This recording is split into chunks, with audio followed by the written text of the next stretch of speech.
கொழும்பிலே வாழ்கின்ற அப்பாவி மக்களுடைய கண்ணீருக்கு பதில் சொல்ல வேண்டியவர்கள் பலர் இருக்கிறார்கள். எங்களுக்கு தெரியும், சரியாக கடந்த காலத்திலே சிந்தித்து செயற்படாத காரணத்தினால்தான் நகரத்தை நிர்வகித்தவர்கள் சரியாக செய்யாத காரணத்தினால்தான் இந்த குறைபாடு ஏற்பட்டிருக்கிறது. எனவே இந்த நிலைமை பார்த்தால், வீடுகளை பற்றி பார்த்தால், ஒரு வருடத்திற்கு 100 வீடுகள், 200 வீடுகள், 500 வீடுகள் கட்டினால் போதாது.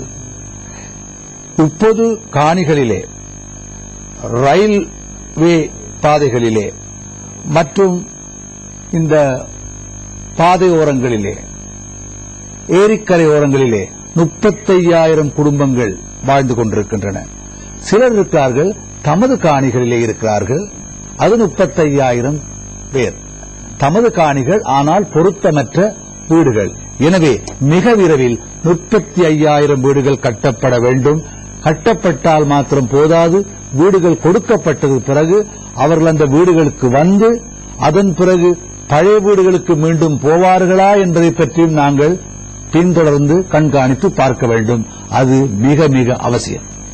හරි. දැන් මේ අපි පැහැදිලි කළේ කාගේවත් හිතරිද්දන්න හෝ කාරුවත් මේ යම් අපහසුතාවයකටපත් කරන්න නෙවෙයි. නමුත් මේ යථාර්ථය පැහැදිලි කරවා ගැනීම වෙනුවෙන් මෙතනදී එක කාරණාවක් අනියම් ආකාරයෙන් පැහැදිලි වෙනවා. මේ ඇතැම් උපසංස්කෘතීන් යම් දේශපාලනික උමනාවන් වෙනුවෙන් සමහරුන් පවත්වාගෙන ගියාදෝ කියන සැකේ ප්‍රබල ලෙස මතුවෙන තරම් මෙහි අතීතයේ විශ්ලේෂණය කරනකොට පැහැදිලි.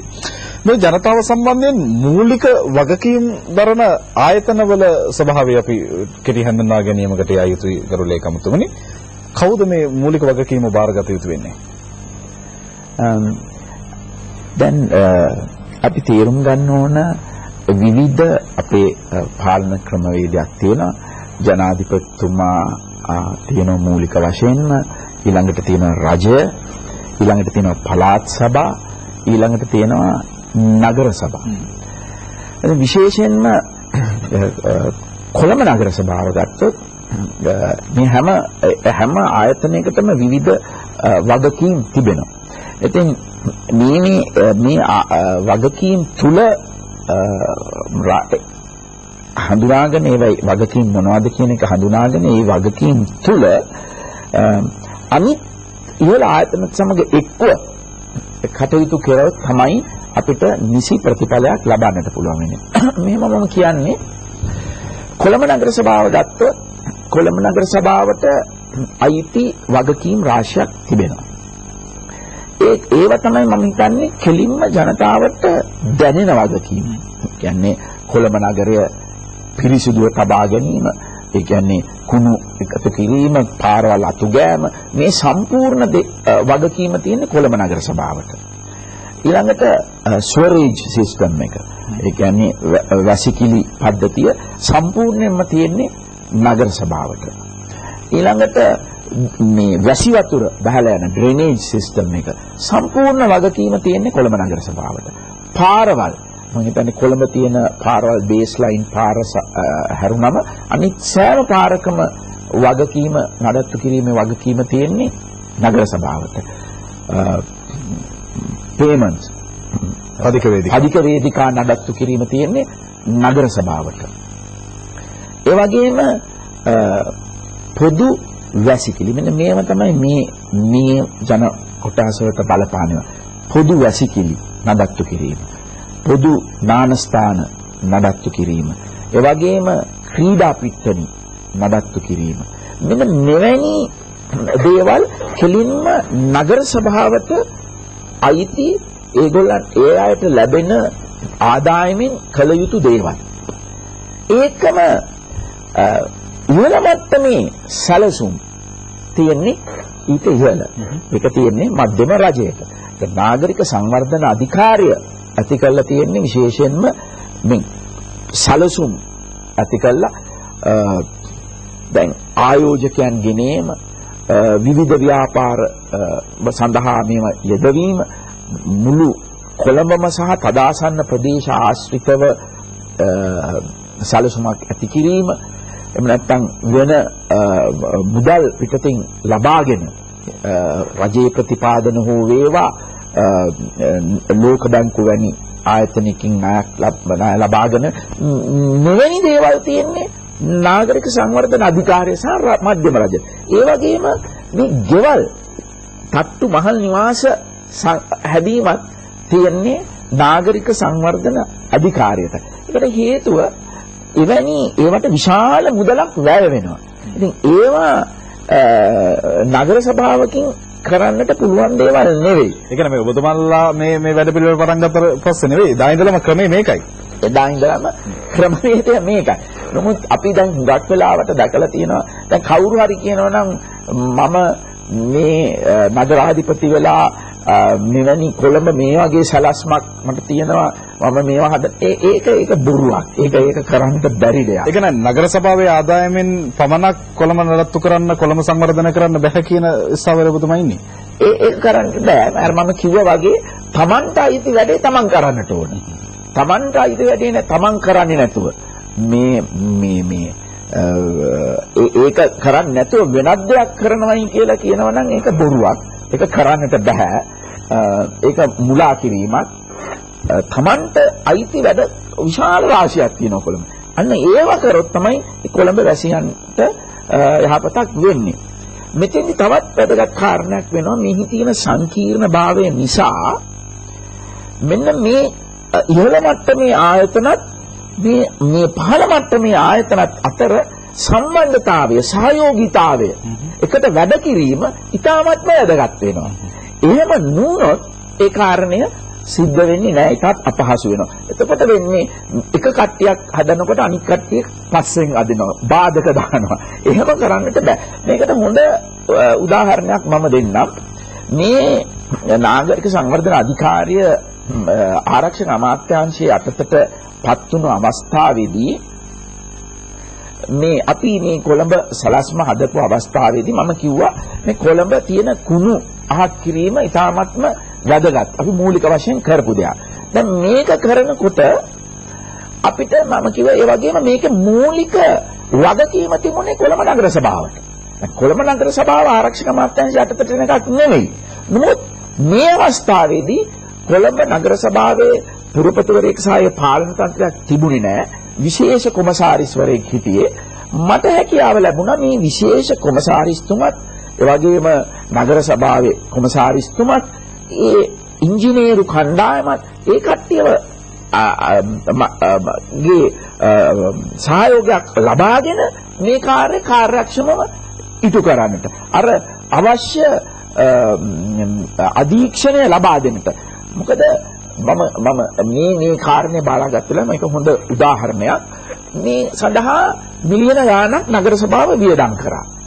මේ නගර සභා ප්‍රදේශය කොට්ටාස 6කට බෙදලා ඉන් කොට්ටාස 4ක්ම පුද්ගලික අංශයේ ව්‍යාපාරවලට මේ කාර්ය සඳහා බාර දීලා දෙකක් නගර සභාව විසින් මේ මුදල වියදම් කරා. නමුත් කොහොම ඇදෙන්නේ නැහැ. පාරවල් අතු ගෑවෙන්නේ නැහැ. ඉතින් මේක මේ කොන්ත්‍රාත් ගත්තු අය සමග සාකච්ඡා කළා. එයාට මම කිව්වා දැන් මේ තමන් යම්කිසි දිවිසුමකට පැමිණිලා මේ කාර්යය කරන්න බාර අරගෙන තියෙනවා. නමුත් මේක අද වෙන්නේ නැහැ. ඒ නිසා මේ කාර්යයට අවශ්‍ය ඒ මිනිස් බලය යොදවන්නට ඕන, අවශ්‍ය මේ වාහන යොදවන්නට ඕන. ඒක අපි පොලිසිය අපි පාරිසරික ඒකකයක් ඇති කළා ඔවුන්ගේ අධීක්ෂණය යටතේ. දැන් ගොඩක් අය හිතන්නේ නැතුව ඇති අද තවමත් පවා දැන් මේක පටන් ගන්න අවුරුද්දකට දෙකමාරක් වෙනවා. තවමත් අපේ පොලිස් නිලධාරීන් ගිහිල්ලා අර උදේ 5 වෙනකොට ඒ ආයතනයේ සේවකයා ඉන්නේ ඉස්සෙල්ලා පොලිස් නිලධාරියා ඒ ස්ථානයට ගිහිල්ලා වෙලාවට ආවේ නැත්නම් ඒ කම්පැනි එකට කතා කරලා ඒ අවශ්‍ය නිලධාරී ඒ සේවකයන් ගෙන්නගෙන ඒගොල්ලන්ගේ අධීක්ෂණයට තමයි මේක වෙන්නේ. ඒතර හිතා ගන්න පුළුවන් නගර සභාවත් මේ ආරක්ෂක අමාත්‍යාංශයත් අතර ඒ සම්බන්ධය තියෙන නිසා මේ කාර්යය සාර්ථක ලෙස ඉටු වෙනවා. ඒතර යම් කිසි හේකින් මේ සම්බන්ධතාවය නැති වුණා නම් මම දෙන්නේ දවස් 2යි මේ කුණු කන්ද ආපහු ඇති වෙන එක නොඅනුමාන. මෙන්න මෙතන ඒකේ වැදගත්කම තියෙන මේ එකට වැඩ කිරීමේ දැන් අපි ලෝක බැංකුවේ මිලියන 150ක මේ ණය මුදලක් අරගෙන එන වර්ෂයක පටන් ගන්නවා වැඩ පටන් ගන්න එක දැනටම දුරට ගිහිල්ලා සැලසුම් අපි මේ සංවර්ධන සැලැස්මේදී යම්කිසි කොටසක් අපි බාර දුන්නා නගර සභාවල් වලට කොළඹ නගර සභාවට දෙහිවල ගල්කිස්ස නගර සභාවට කෝට්ටේ නගර සභාවට කොළොන්නාව නගර සභාවට විශේෂයෙන්ම යටිතල පහසුකම් පාරවල් සංවර්ධනය ඒ වගේම මේ වර්ෂා ඇති වෙන ගම් වතුර පාලනයේදී අපි ඒ ආයතනත් මේකට සම්බන්ධ කරගෙනයි තියෙන්නේ. දැන් මේ අපිත් සමග එකට ඒ කියන්නේ නාගරික සංවර්ධන අධිකාරිය පහත් දින් ගොඩ කිරීම සංවර්ධන අධිකාරිය ආරක්ෂක අමාත්‍යාංශය මේවත් සමග එකට මේ නගර සභා වැඩ නොකරොත් මේ සම්පූර්ණ සැලැස්ම අඩාල වෙනවා. ඉතින් මෙන්න මෙතනයි ඒකේ වැදගත්කම තියෙන්නේ මේවා එකට මේ කාරණේව මම හොඳ උදාහරණයක් දෙන්නම් දෙහිවල ගල්කිස්ස. දෙහිවල ගල්කිස්ස නගර සභාවට මම එහි පුරපතිවරිය සහ පාලනයක් තිබුණා. නමුත් මම උත්සාහ කරා අර කොළඹ වගේම දෙහිවල ගල්කිස්ස ප්‍රදේශයේ ඒ කට්ටියව ගෙනල්ලා මේ පාලනය මේ කුණු ඇදීම මේ අලදොලවල් සුද්ධ කිරීම මේ වගේ දේවල් කරන්න. නමුත් මට අර නිලධාරීන්ගෙන් අර සහාය ලබා ගන්නට හැකියාවක් ලැබුණේ නැහැ. මෙතන න්‍යාය පත්‍ර දෙකක් තිබ්බා. එතන නෑ ඒ අර පාලනය වෙනස් වුණාම එතන වෙනත් පාලනය ඒ ප්‍රශ්නය මට ඇති වුණා කොළොන්නාව. ඉතින් මෙන්න මේකෙන් හොඳටම පැහැදිලි මේ තියෙන තත්ත්වය අනුව අපි ඉදිරියට යන්න නම් මේ ආයතන එකට වැඩ කරන්නට ඕන. එකට වැඩ නොකරොත් මේ වෙන මේ සලස්ම වල යටතේ වෙන මේ අවශ්‍යතාවයන් යටතේ කරන්නට ගියොත් මේ කාර්යය අපිට ඉෂ්ට කරන්න බෑ. ඒකෙන් දුක් වෙන්නේ ජනතාව. ඒ ජනතාව. මෙතන ජනතාවට අවශ්‍ය මේ කවුද මේක කරන්නේ එහෙම නැත්නම් කියන එක නෙමෙයි වැඩේ වෙන්න ඕන. ඉතින් මේ වැඩේ වෙන්න නම් මේ අය අතර අනිවාර්යෙන්ම මේ සම්බන්ධතාවය ඇති වෙන්න ඕනේ. එහෙම නැත්නම් මේක මගේ දෙයක් කියලා ඒක බදාගෙන. මේකට හේතුවක් තියෙනවා. දැන් මට හැකියාව තිබුණා. මම විශේෂ කොමසාරිස්තුමාට කිව්වා දැන් මේ ආයතනයට ඔයගොල්ලෝ දීලා තියෙන කොන්ත්‍රාත්තුවක් පාර සුද්ධ කරන්න, පාර අතු ගන්න, කුණු එකතු කරන්න, කාණු සුද්ධ කරන්න ඔයගොල්ලෝ කොන්ත්‍රාත්තුවක් දීලා තියෙන එකට මුදල් ගෙවනවා.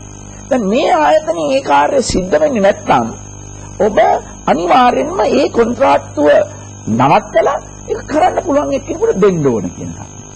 මේවා ප්‍රායෝගික දේවල්. එතකොට ඒ බලපෑම මට කරන්න පුළුවන් හැකියාවක් තිබුණා.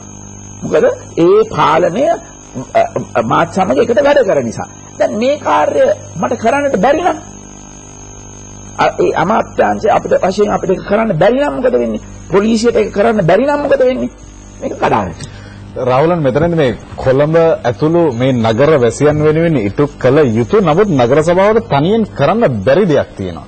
මේ සම්බන්ධීකරණය ඇති වෙන්නට නම් තනි න්‍යාය පත්‍රයක ජාතික වැඩපිළිවෙලක සභාවෙන් මේ ඉදිරියට යා යුතුයි. ඒ පණිවිඩය මතක් කළොත් හරි වැදගත්. ஆமாம், நிச்சயமாக இந்த வேலைகளை செய்வதானால் எல்லோரும் ஒன்றுபட வேண்டும். ஒன்றுபட்டால் தான் இதை செய்ய முடியும். குப்பைகளை அப்புறப்படுத்த வேண்டும். மழை நீரால் அந்த இடங்கள் நிரம்புவதை நாங்கள் தடுக்க வேண்டும். வடிகால் அமைப்பு வேலைகளை சரியாக செய்ய வேண்டும். எங்களுக்கு தெரியும் பேஸ்லைன் பாதை தவிர ஏனைய எல்லா பாதைகளும் கொழும்பு மாநகர சபைக்குரிய பாதைகள் தான். அதே போன்று பொது மலசல கூடங்கள், பொது குளிக்கும் இடங்கள், பொது விளையாட்டு மைதானங்கள் இவையெல்லாம் இருக்கின்றன. எனவே இவை எல்லாவற்றையும் பார்க்க வேண்டியது கொழும்பு மாநகர சபையின் பொறுப்பு. எனவே நகர அபிவிருத்தி அதிகார சபை இதிலே தலையிட்டு முதலீட்டாளர்களை கொண்டு வந்து வெளிநாட்டிலிருந்து உள்நாட்டிலிருந்து மத்திய அரசின் மூலமாக அந்த வேலைகளை நாங்கள் சரியாக ஒன்றிணைந்து செய்ய வேண்டியிருக்கிறது. அதாவது வீடு கட்டுவது நகர அபிவிருத்தி அதிகார சபையினுடைய வேலையாகத்தான் இருக்கிறது. அதற்கு பெருமளவு பணம் தேவைப்படுகிறது. அதை கொழும்பு நகர சபைக்கு செய்ய முடியாது. எனவே கொழும்பு நகர சபைக்கு அதுக்கு தேவையான பணம் அந்த அளவுக்கு இல்லை. எனவே தனது பொறுப்பை அவர்கள் சரியாக செய்ய வேண்டும், தங்களுடைய வேலையை. எனவே மற்றவர்கள் செய்கின்ற வேலையை நாங்கள் செய்வோம் என்று கொழும்பு மாநகர சபையோ ஏனைய நகர சபைகளோ சொல்லக்கூடாது. குப்பைகள் அப்புறப்படுத்த வேண்டும். அதன்